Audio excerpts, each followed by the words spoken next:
métodos japoneses y demás que seguramente vamos a explicar ahora. La influencia que se presenta con relación a los desgastes, etcétera, etcétera. Entonces, empezamos a ver. La velocidad es un aspecto bastante importante. La carga también es un punto bastante importante, el costo, la seguridad y demás, ¿no?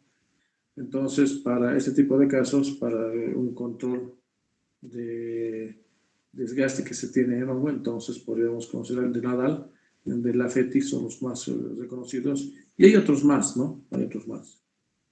Lo que no se quiere es lo que se está observando cero. Debe ser esto por el exceso de velocidad, puede ser eso por la carga, al final de que ha habido no ha habido un contacto adecuado con relación al asiel y la llanta. Entonces, dentro de las definiciones que tal vez podríamos notar, de que si bien es de que nosotros, a un tiempo, una parte de que el tren nos sirve para hacer un transporte masivo, ya sea de personas y de carga y demás, pero también el asunto de la velocidad ya juega un papel bastante importante. Ahora se quiere que el transporte sea veloz, pero también entonces se tiene que contar y considerar algunos sistemas de seguridad en la construcción, en la fase de construcción y etcétera. Entonces, los factores que tienen que considerarse para el efecto del deslizamiento normalmente son por el efecto del peso y de la velocidad. Ahora, los factores que les indicaba, creo que de por sí ya uno puede notar de que son los mecánicos. Esto tiene que estar asistido permanentemente por los mecánicos, no se tiene que descuidar en absoluto, porque debido a esto es que también se puede considerar el asunto del deslizamiento, el asunto del diseño geométrico, ¿ya? Aquí también tenemos que considerar el asunto de operación simultáneamente, porque si bien el asunto geométrico es importante, también podríamos considerar el efecto de la señalización, que muchos no les dan mucha importancia. A ver, por ejemplo, mi recorrido normalmente es desde casi Sacaba hasta el centro y demás, entonces hay caminos que yo conozco. Yo sé algunos lados donde se tiene que frenar cuando estoy con auto, sé algunos lados donde se tiene que tal vez incluir mayor velocidad y etcétera. Entonces ya me lo conozco. Más o menos sucede debe ser, hace 2 semanas atrás estaba por Quillacollo y hay algunas calles que no me lo conozco del todo. Entonces, había lugares donde había algún tipo de rompemuelles, pero no se veía con el auto. Entonces, para mí ha sido un poquito, tal vez, por el lado, creo que fui 2 o 3 veces, entonces tuve que acostumbrarme inclusive y ya por lo menos sabía en qué lugar tenía que frenar, en qué lugar tenía que tal vez tener mayor aceleración y demás. Lo que sucede cuando hay, por ejemplo, cocina de autos y demás, lo primero que hacen nuestros pilotos es de hacer un recorrido a la zona para hacer un reconocimiento y saber más o menos con qué tipo de camino se va a encontrar. Y algo parecido tenemos en una vía férrea. Nosotros tendríamos que tener un conocimiento de la línea, en qué lugar se tendría que tal vez controlar la velocidad y demás, ¿no? Pero entonces, tanto el geométrico y el operacional tendrían que estar juntos. Pero muchas veces solamente más son aspectos geométricos, del diseño geométrico. Para esto tenemos algunos parámetros en diseño, que puede ser el asunto de curvatura, la gradiente, etcétera, etcétera, ¿no? Entonces son aspectos que sí se tienen que considerar. ¿Y para qué no decir el asunto meteorológico? Ya en la fotografía que se presenta acá se puede observar la nieve, ya de por sí eso influye. Imagínense un momento de que tal vez llueva, también eso influye. Entonces son algunos aspectos que sí se tienen que considerar, ¿no? A ver, desglosaremos cada uno de estos, ¿no? Los asuntos mecánicos. Esto es bastante importante. Vamos a ver más esto con un video para más o menos ver por qué tiene esta configuración de la forma del icono. A ver, ¿qué podemos notar en esto, no? Por ejemplo, nosotros tenemos que tener una posición ya que está normado con relación a las gradientes. y esto se lo puede controlar en las durmientes. Hay una relación de 1 a 20 y también la forma de las llantas. Más o menos tiene una forma de, igual una relación del 20. Acá se puede observar de qué manera se tendría que realizar, de una manera correcta y de una manera incorrecta. ¿Ya? Son algunos aspectos, porque no solamente es el asunto de la llanta, ¿no? Sino que también puede ser el asunto de algunos aspectos mecánicos de la locomotora o de los vagones, ¿no? Entonces, lo que se recomienda de que tiene que tener una forma de dicono, ¿ya? Es la manera correcta, para que no haya un desquebrajamiento. A ver, buscaré si tengo por ahí, hay un video que me gustaría que se lo vea. A ver, déjeme buscar el icono.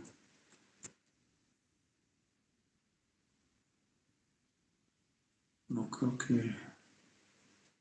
Este ya lo tengo, pero no sé en dónde.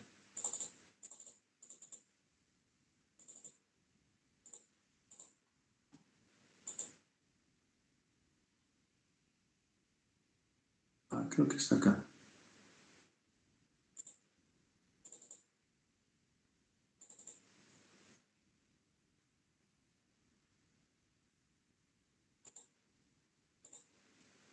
A ver, solamente observen. Yo creo que de por sí esto va a hablar de lo que se quiere explicar.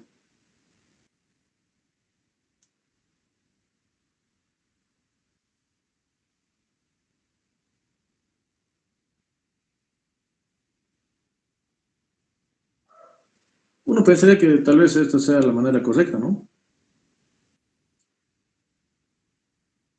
Pero vean lo que sucede. Su centro de masa no está controlado. Peor, la guía que se tiene. Entonces, esta forma, este icono, entonces, es bastante importante. En la parte inferior, no sé si pueden notar, es una manera de controlar también el centro de masa.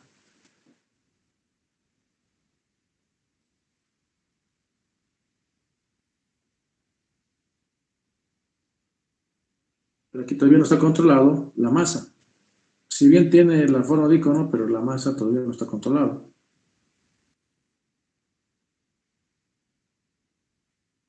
Ahora sí.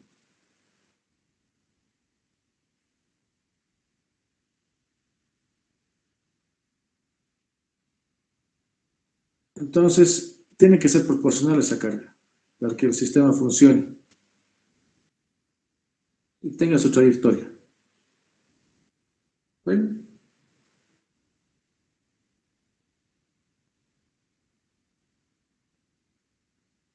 A ver, entonces esto no funciona. Si bien eso puede funcionar, pero también es necesario controlar su centro de masa y es de acuerdo a este dispositivo que acá. Y su desplazamiento después dentro del sistema funciona. Y es el principio básico ya del contacto que se tiene con las riel y las llantas. A ver, continuaremos con esto. Ya, entonces creo que mucho me ha ayudado esa presentación. ¿Ya? Entonces, ¿qué tan importante es el control del centro de masa? La velocidad, bueno, eso es otro asunto, ¿no? Lo que se mencionaba y lo que se mostraba anteriormente, aquí se tiene que ver una inclinación. Y esto es el correcto, es lo que va a funcionar, ¿no? Aquí hay un balanceo del funcionamiento del icono, ¿no? Entonces, por este caso hay un movimiento cinemático, sinusoidal, donde lo que más o menos, lo que quiere decir de que existe una onda que transporta la energía a través del espacio, sin que haya un desplazamiento de este tipo de masa que se pueda observar.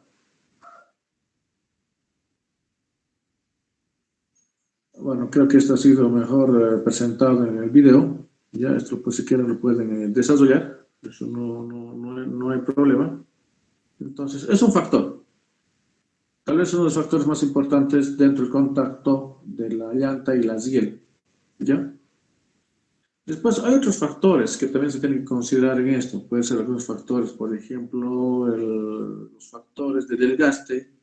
Hay diferentes tipos de desgaste, fatigas, deformaciones y demás, pero también resulta ser dentro de los factores mecánicos, que tampoco no son los únicos.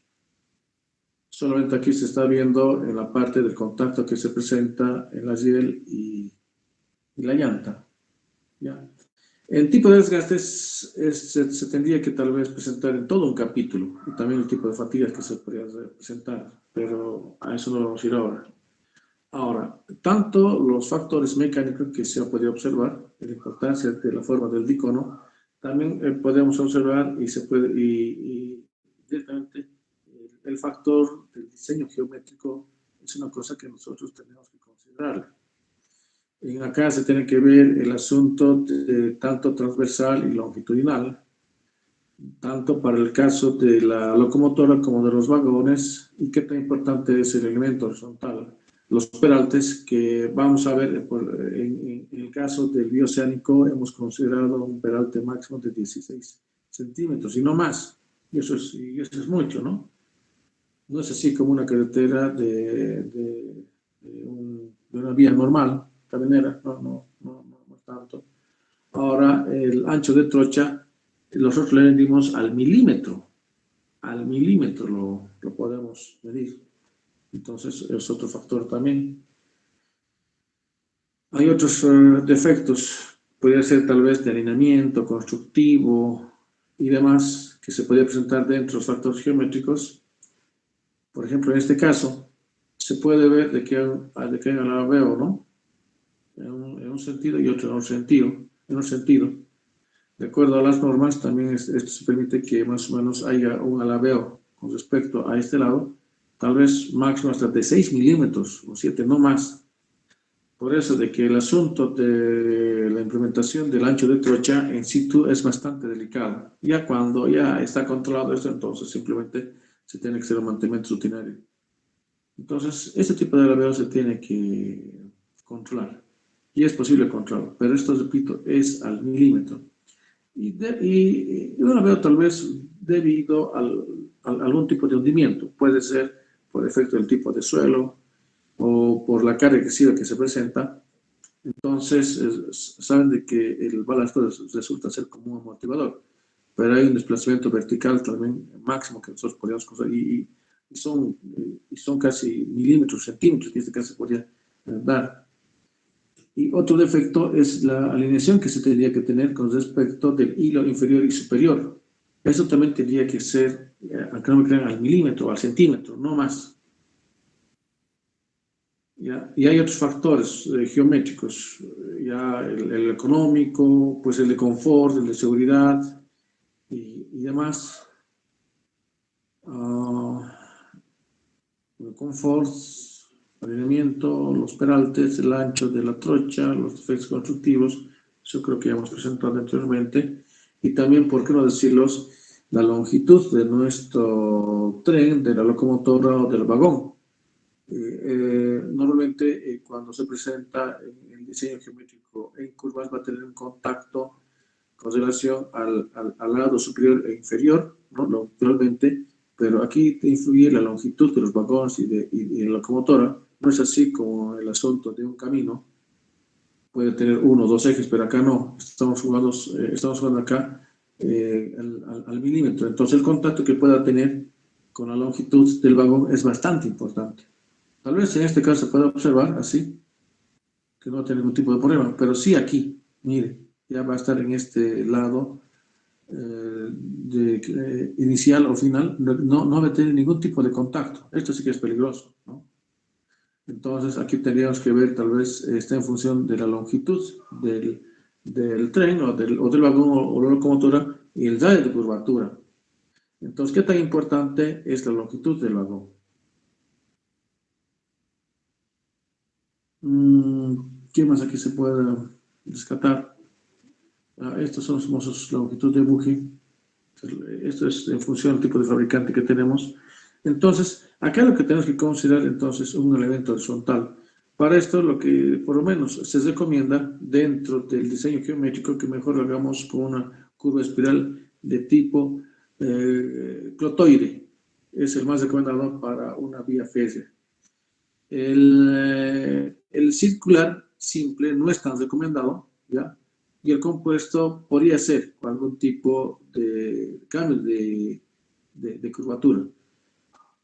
Para este tipo de caso, con relación a la longitud del vagón, entonces nosotros recomendamos, o se recomienda que se tiene que hacer con una curva espiral tipo clotoide. Acá justamente se presenta. Hay una ecuación de clotoide que seguramente ustedes lo viste, que es 1, ¿ya? Entonces, este es el más recomendado, o uno o compuesto, pero no el simple. El simple se tiene el problema de la longitud, de que hay un separamiento de la llanta y la hiel en relación a la longitud de nuestro tren, y no funciona muy bien con las curvas circulares, no funciona muy bien. Y podría funcionar de alguna manera el compuesto, y mejor funciona el tipo de clorotolueno, y es lo que se recomienda normalmente. Para esto se tiene que realizar algún tipo de análisis con relación al peralte que nosotros vayamos a considerar. Para este caso es que el peralte, hay una relación de la descomposición con relación a su centro de masa que tendría que ser muy similar al ángulo, al bueno, no sé si voy a poder explicarme, de este ángulo, es lo que nosotros tendríamos que controlar, porque ese ángulo es bastante pequeño. Un momentito, por favor, tengo una llamada, un momentito, un momentito.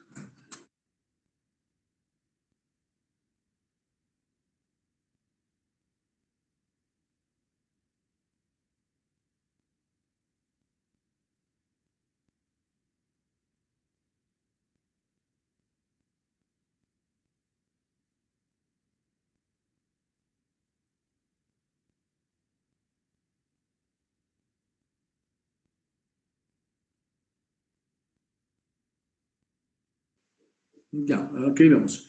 Entonces, nosotros tenemos que determinar, o se tiene que conocer el peralte teórico y el peralte práctico, que está en función de la velocidad, está en función de, bueno, del radio de curvatura, ¿no? Entonces, se tiene que controlar esto. Y los valores que presenta la norma son bastante, tal vez, eh,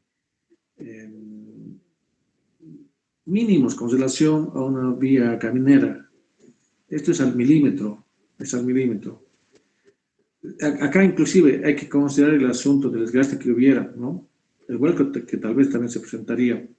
Entonces, hay algunas recomendaciones que nos presentan en función del ancho de trocha algunos autores, que puede ser los que normalmente nosotros usamos en nuestro medio, con un ancho de trocha es de 1 metro, del metropolitano es de 1.435. Miren, estamos trabajando nosotros al milímetro. Cuando la velocidad es importante, entonces ya se considera de 1.676. Esto es ya pero cuando hay una velocidad ya considerable. Ahora, la trocha, por ejemplo, para el caso de fuera métrica, para el caso de 1.43, etcétera, etcétera, entonces hay una insuficiencia de peralte que hay alguna recomendación. Por ejemplo, esto está en función de lo que nos recomienda la norma argentina. Y además también lo considera de otra manera. Ya, ahora, ¿qué tan importante es el ancho de trocha? La verdad que es, pero muy importante. Acá estamos presentando algunos anchos de trochas en el mundo, pero ¿dónde está? A ver, acá. Por ejemplo, el que nosotros utilizamos es este métrico. Esto, el de trocha de 914 prácticamente casi está ya casi en desuso. El de 762 igual. El que más se utiliza es este y el estándar que nosotros estamos utilizando. Este tipo de desgaste que se podría presentar en el hongo, esto varía, no es siempre 14 milímetros, hay algunas normas que inclusive te limita hasta 15 o 10 milímetros, pero no más de eso, que eso después lo vamos a ver porque tiene una incidencia directa cuando nosotros empezamos a hacer la verificación del descrestamiento en función del descrestamiento horizontal o transversal y longitudinal. Para esto se tiene que verificar el contacto que se tiene en el hongo. Y esto tiene que ser, este juego tiene que ser bastante pequeño, muy pequeño. No puede pasar, miren, esto, acá miren, es de 10 milímetros, acá veo de 14 milímetros. Bueno, funciona la norma, ¿no? Pero el juego de vía es también en milímetros, no tiene que superar de los 6 milímetros. El contacto acá se puede observar que se tiene, ¿ya? Y acá el ancho de juego, esto es en milímetros. Esto está, por favor, en función de la norma que nosotros utilicemos. El DREMA permite hasta 6 milímetros. ¿Se dan cuenta qué tan celoso tenemos que ser en la fase constructiva? ¿Ya? ¿Qué más podemos sacar de esta presentación? ¿Ya? Entonces, este juego de vía, acá lo que se presenta, ¿ya? Nos sirve para el diseño del sobreancho más que nosotros podríamos darle en un radio de curvatura dado. Es decir, que nosotros tenemos una longitud del tren. Este lado sí va a estar en contacto, este también va a estar en contacto, pero esto es lo que se tiene que evitar, porque si va a tener un contacto del hilo inferior, justamente es estas dos llantas, y no este lado. Esto sí ya es un poco peligroso, ¿ya? Ahora, tenemos algunos rangos. Para el caso de un radio de curvatura mayores a 250, entonces esto que prácticamente tiene que ser casi nulo. Si fuera dentro de 150 o 250, entonces de 6 milímetros, como les decía, y si fuera de 100 metros a 150, entonces 12 milímetros. Estas relaciones que nos presenta la relación del famoso del picono. Y el sobre ancho, entonces, es esto, aunque no me la creen, es así de pequeño. Esto está en milímetro. ¿Ya? Ya, algunos factores de operación ya de por sí creo que lo dice, es más por fallas humanas, ¿ya? Entonces, acá lo que se ha observado, esto es una falla que se lo tiene, yo no tengo un video, pero es por exceso de velocidad, y justamente, ¿dónde se ha producido? En una curva, ¿ya? Este otro tipo de descarrilamiento, se tendría que ver cuál ha sido el factor, puede ser la velocidad, no sé. Entonces, son estos más fallas del operador, son más fallas humanas. Las fallas puede ser por efecto del exceso de velocidad, puede ser también por efecto de carga, ¿ya? Y etcétera. Visto de otro lado, otro factor humano, ya aquí se ve que están bloqueando, pero al final el que puede producir un desquedamiento, ¿no? Aquí por una protesta que están realizando, imagínense que estas personas no se retirarían, va a haber un frenado tal vez excesivo y puede ocasionar un desquedamiento. Y la lesión de las agujas en las bifurcaciones que se podría ver tendría que estar completamente cerrado o abierto, pero no intermedio en los desvíos. Bueno, son más factores humanos. Para ya después ver los factores meteorológicos. Esto ya de por sí, sí o sí va a haber. Puede ser la nieve, puede ser la lluvia, puede ser algo. Acá, bueno, ha habido acá una falla ya, ¿no? Acá el contacto que se presenta entre la hiel y la llanta, debido a la lluvia, entonces su coeficiente de fricción va a ser tal vez un poco superior, ¿no? Acá se puede saber que está negado y todavía puede haber falla del talud y demás. Bueno, son más factores ambientales. Acá, esto se debería evitar, pero ya en la puesta en obra, porque sabemos que va a haber una dilatación por el efecto de la contracción y dilatación del metal. Entonces, las juntas, aquí también se tiene que prever, más o menos se tiene estandarizado que las juntas no tienen que ser mayores a 2 centímetros. Y las longitudes están en función de las condiciones meteorológicas de la zona. Lo que no puede pasar es esto. Acá esto se podría haber evitado tal vez considerando algún tipo de juntas. Y esto se podría haber controlado, ¿no? Pero son estos algunos factores meteorológicos.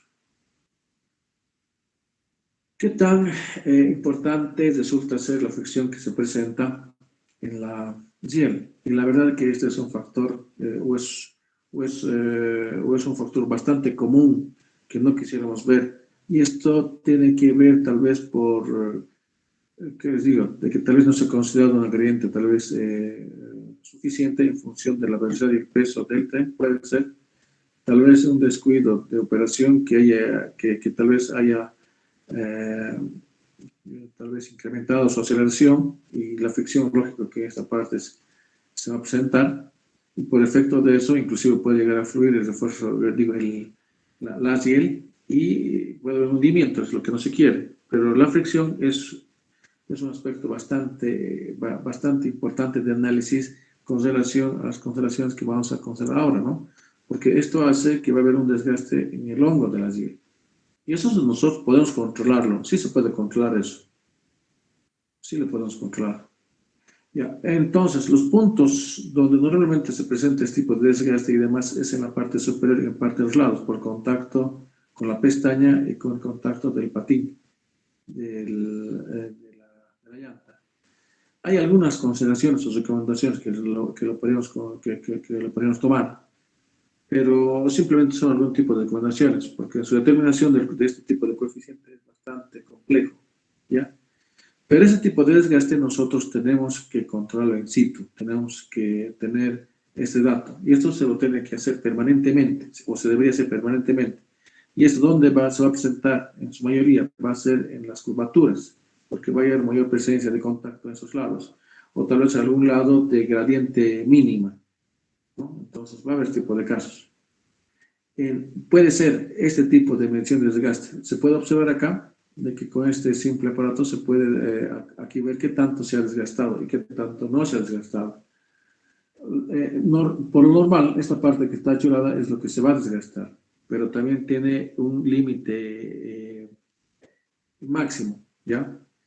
Y por efecto de este tipo de fricción que se presenta, inclusive llega a fluirse esta hiel y puede tomar inclusive otro tipo de forma, y eso es lo que no se quiere, o de que simplemente haya un desgaste. Este tipo de desgaste tiene que ser lo mínimo. Acá también en la parte inferior de que tiene que haber un desgaste, pero también mínimo, porque lo que puede ocasionar de que acá puede fallar por fatiga en la parte inferior, puede haber una fatiga y puede fallar directamente todas las estas partes que están achuradas es posible controlarlas.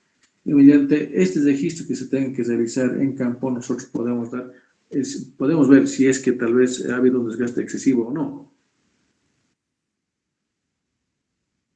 ¿Qué es lo que tenemos acá? Un desgaste vertical del hongo, ¿ya? Eso se lo ve de lejos, un desgaste lateral del hongo, este es muy chistoso, pero se puede ocurrir porque acá ha fluido, y ahí es ondulatorio. Longitudinalmente ha habido un desgaste, pero como les decía, de que esto puede fluir directamente cuando queda en el esquecimiento que podría verse. Porque si hay este tipo de casos y un desgaste excesivo, entonces en algunos casos va a ser necesario que reemplacemos en su totalidad ese tipo de hielo. ¿Ya? Entonces, por efecto inclusive de la dilatación y contracción, entonces también hay que pensar nosotros considerar algún tipo de junta. Acá hay algún tipo de junta. Hay algunas recomendaciones hay en las normas en función al tipo de clima o ambiente que se tenga, entonces hay algunas separaciones que nos recomiendan, pero dice la norma que tiene que ser máximo a 2 centímetros. Y tal vez podría ser cada 20 metros o cada 100 metros. Imagínense si estuviéramos nosotros, tal vez por separe. Sabemos de que en nuestro medio hay una variación de temperatura por lo menos hasta de 30 grados en un solo día. Entonces, estas juntas nos ayudan mucho. ¿Qué más podemos rescatar de acá? Bueno, el flujo plástico, ya estamos en el campo plástico, se dan cuenta, entonces aquí ya fluido, entonces la deformación ya no va a ser al inicial, sino directamente va a haber una deformación diferente de cero. Entonces, eso no nos puede escapar. Eso ya de por sí, y eso va a ir a incrementarse ese tipo de deformación que se presenta. Bueno, tenemos algún tipo de perfil, tal vez de la rueda, si nos puede servir. Esto, ¿qué más puede sacar acá? Bueno, aquí tenemos algún tipo de equipos de medición. Estos son los más, tal vez, normales. Hay también digitalizados. Hay algún tipo, tal vez, de auscultador manual, que esto también nos puede permitir controlar la sección transversal de la ciel y también el ancho de trocha. Vean acá, esto es una durmiente de hormigón. Está incrustado ya los sujetadores. Entonces, de esa manera, por lo menos, puedo decir de que tal vez hay un elemento por lo menos racional, pero al final, con este tipo de equipo, nosotros es que nosotros controlamos in situ, ¿ya? Este tipo de equipo nos permite controlar la sección transversal, el alineamiento, el ancho de trocha, el peralte, y no es tan costoso. Y hay otros más, pero más sofisticados, y ya son digitales, que sí nos permiten encontrar este tipo de casos, inclusive tener registro. Y ahora sí veremos, con todos los aspectos que se ha tocado hasta ahora, qué tan importante es tener el control del desgaste del hongo de la riel con relación al contacto que se tiene con la llanta, para evitar justamente este tipo de casos del desquecelamiento, ¿no? Entonces, dentro de la conformación de la llanta tenemos el contacto directo que se presenta y busca el alineamiento de la guía, es la pestaña. Entonces, la pestaña, esto ya se tendría que hacer un control más en la terminal y demás, pero en obra lo que sí nos interesa a nosotros es tener control del perfil transversal de, de nuestra riel. Para este caso va a haber un contacto en este punto, transversalmente se lo puede saber, pero también va a haber otro contacto longitudinalmente, ¿ya? Y ese registro lo tenemos que realizar, ya sea con algún tipo de aparato que hemos presentado, ¿ya? Por ejemplo, el longitudinal, tenemos un punto de contacto que se presenta en este punto y en este otro punto. Son dos puntos que nosotros tenemos que analizar, ¿ya? Para este caso, ven algún tipo de reflexiones o ángulos que se tendría que realizar en función del diagrama de cuerpo libre para este tipo de caso. Pero acá, por ejemplo, tenemos el contacto longitudinal en este punto y en este otro punto, una longitud dada. Si superaría la longitud del diámetro de la llanta, entonces prácticamente casi si estuviera asegurando tal vez un desquecelamiento, y es lo que nosotros no queremos. Tendría que estar dentro de una longitud del radio de la llanta. Eso sí se puede controlar, y para este caso se tiene que controlar el ancho de trocha. Entonces, este tipo de contactos sí se analiza. Es más relaciones trigonométricas, que después lo vamos a presentar, ¿no? Pero sí se puede controlar. Por efecto del movimiento, vean, va a haber un contacto en este punto y en este otro punto, ¿no? Entonces, va a haber un desgaste. Cuando sea lineal, pero cuando sea en curvo, simplemente uno de los lados va a tener mayor contacto con relación al otro lado. Ahora, hay, con relación a estos puntos que más o menos hemos anotado, entonces, hay diferentes tipos de criterios. El de Nadal, que realiza con relación a una sección transversal, el de Lafetti, que considera longitudinal y transversal. El de Nadal prácticamente es el más, tal vez, básico, que solamente considera el desgaste del hongo. Pero yo recomendaría que utilicemos más un análisis transversal longitudinal, que más bien teníamos, se podría asegurar de que el desgaste sea por lo menos dentro de los límites permisibles y no el transversal. Pero de todas maneras, acá se tiene en este punto, debido al peso del tren locomotora, hay un contacto en este punto.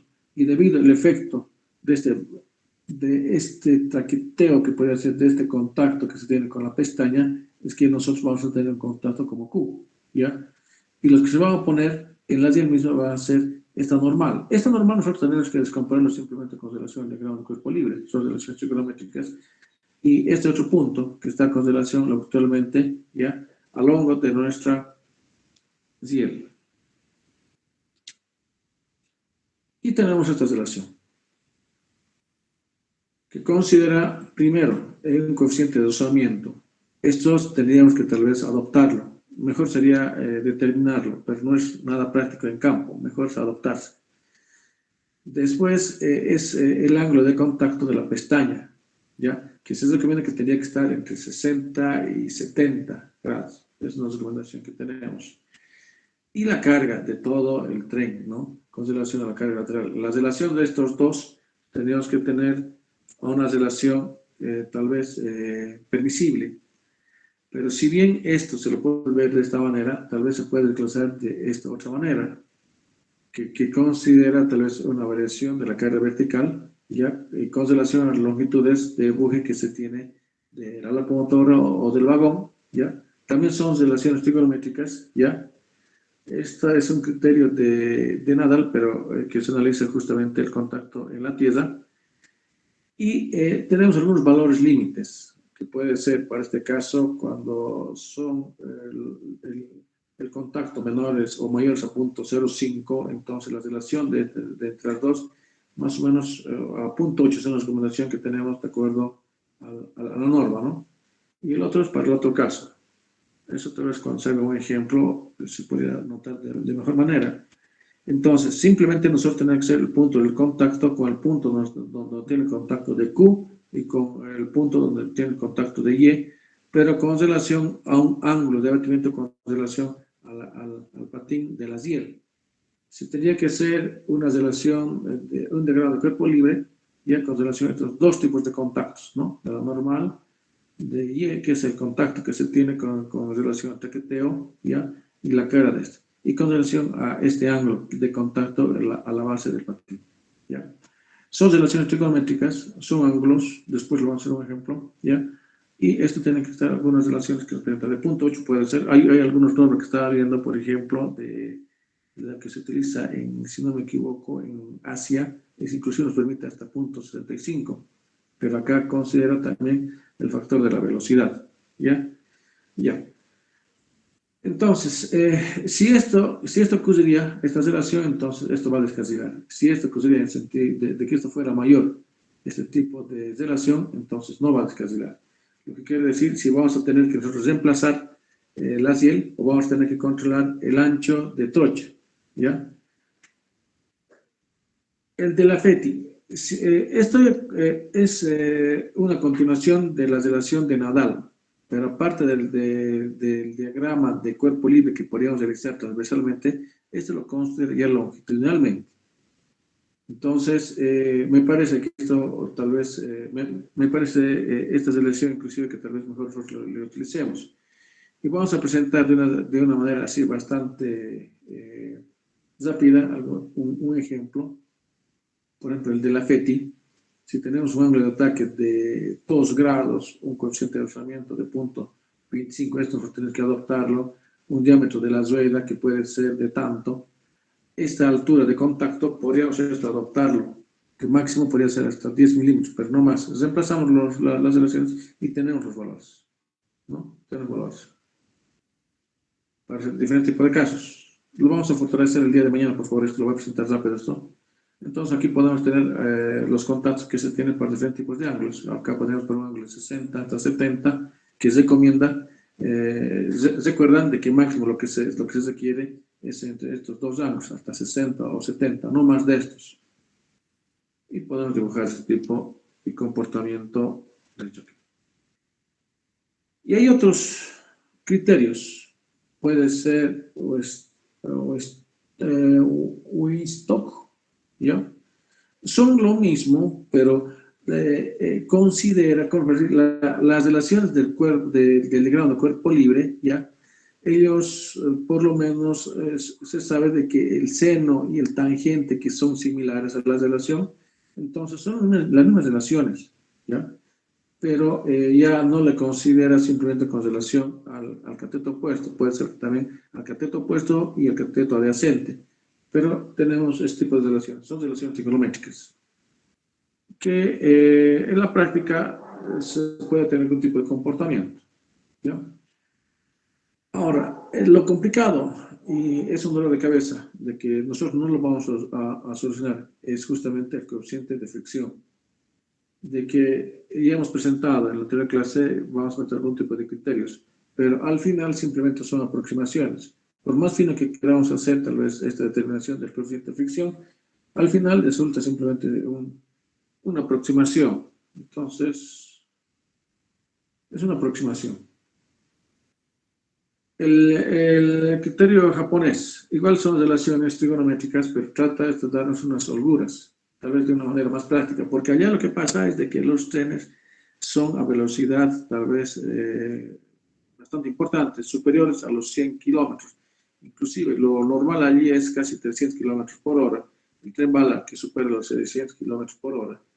No creo que estos, bueno, tiene otro tipo de control que puede realizar. Un ejemplo que después lo vamos a explicar con más detalle. Ya, es eso con respecto al deslizamiento. ¿Qué más podría tal vez anotar? Después los otros son algún tipo de ejemplo que prefiero hacerlo con ustedes. Y eso lo vamos a hacer, yo creo que el día de mañana. Aparte de que mañana vamos a empezar a verificar sus avances.